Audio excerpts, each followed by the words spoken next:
Bharatiya Janata party यानी खास तौर से एनडीए गठबंधन बिहार में अब तक जो कोशिशें कर रहा है उस कोशिश से यह लग रहा है कि जो लड़ाई है, जो जंग है, वो बहुत तगड़ी होने वाली है। दरअसल इंडिया बनाम एनडीए की लड़ाई राजधानी पटना की सियासत से लेकर के दिल्ली की राजनीति तय करने का नाम है। लेकिन इन दिनों छोटी छोटी पार्टियों के साथ भारतीय जनता पार्टी का मिलना, बैठ करके बात करना, सीट शेयरिंग पर लोगों के साथ मना मनोबल का जो तरीका है, उससे एक चीज तो साफ समझ में आई है कि यहां पर जो राजनीति एनडीए की चल रही है वो खास तौर से केंद्र में सरकार स्थापित करने को लेकर के है। यानी अगर बात की जाए पशुपति कुमार पारस, चिराग पासवान, उपेंद्र कुशवाहा, जीतन राम मांझी, मुकेश सहनी, यानी ये जो छोटी छोटी पार्टियां हैं जिनका बड़ा सियासी वजूद तो नहीं है, लेकिन उन्हें वजूद में लाने के लिए सियासत में एक टेबल पर बैठ करके भारतीय जनता पार्टी मंथन करने की कोशिश कर रही है। और उसका सबसे बड़ा तरीका यही है कि अगर यहां से 2-4 लोकसभा सीटें कम होती हैं और पड़ोसी राज्य का, उसके अलावा जो हिंदी राज्य है,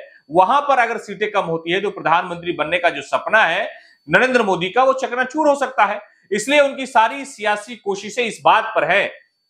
कि जो छोटी छोटी क्षेत्रीय पार्टी है उन्हें कैसे लाया जाए, उन्हें कैसे प्रलोभन दिया जाए, उन्हें कैसे सियासत में हिस्सेदारी देने और न देने का वादा करके कुछ और देने की बात करने की जो कोशिशें हैं, उसमें भारतीय जनता पार्टी पूरी तरह से मुस्तैद है, वो लगी हुई है। यानी अगर बात की जाए जीतन राम मांझी, जो कभी भारतीय जनता पार्टी के खिलाफ लगातार बोलते थे, चिराग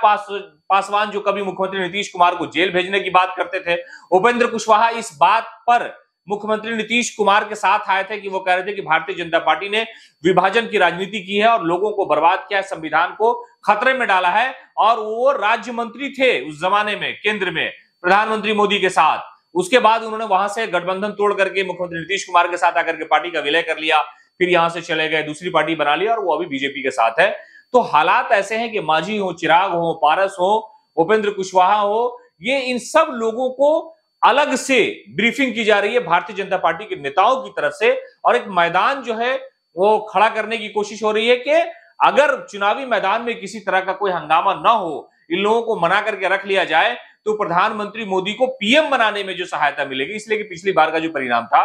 वो 39 सीट था, लेकिन इस बार एनडीए को उतनी सीटें नहीं आने वाली हैं बिहार में। इसलिए वो चाहते हैं कि इन लोगों को मिला करके रखा जाए, इसलिए कि मुद्दे कई सारे हैं। चुनावी माहौल में मुद्दों की जो भरमार है वो पिछले चुनाव से इस बार ज्यादा अपोजिशन के पास है। इसलिए कि भारतीय जनता पार्टी पर लगातार हमला करना, और जिस तरह से मुख्यमंत्री नीतीश कुमार से अलग होने के बाद बीजेपी ने मुख्यमंत्री को निशाना बनाया, कहा कि हम उनके लिए कभी दरवाजा नहीं खोलेंगे, दरवाजा बंद करने की बात अमित शाह ने की, बीजेपी ने की, सब कुछ हुआ। लेकिन उसके बावजूद जो स्थिति बनी है वो ये है कि छोटी छोटी पार्टियों को, छोटे छोटे नेताओं को बीजेपी के बड़े बड़े नेता मनाने की कोशिश कर रहे हैं, उन्हें अपने साथ बिठा रहे हैं। और उनका मेन मकसद यही है कि जो चुनाव लोकसभा का आने वाला है उसमें किसी तरह से लोकसभा की सीटें अधिक से अधिक हो, ताकि प्रधानमंत्री को, मोदी को प्रधानमंत्री बनाने में किसी तरह की दुश्वारी ना आए।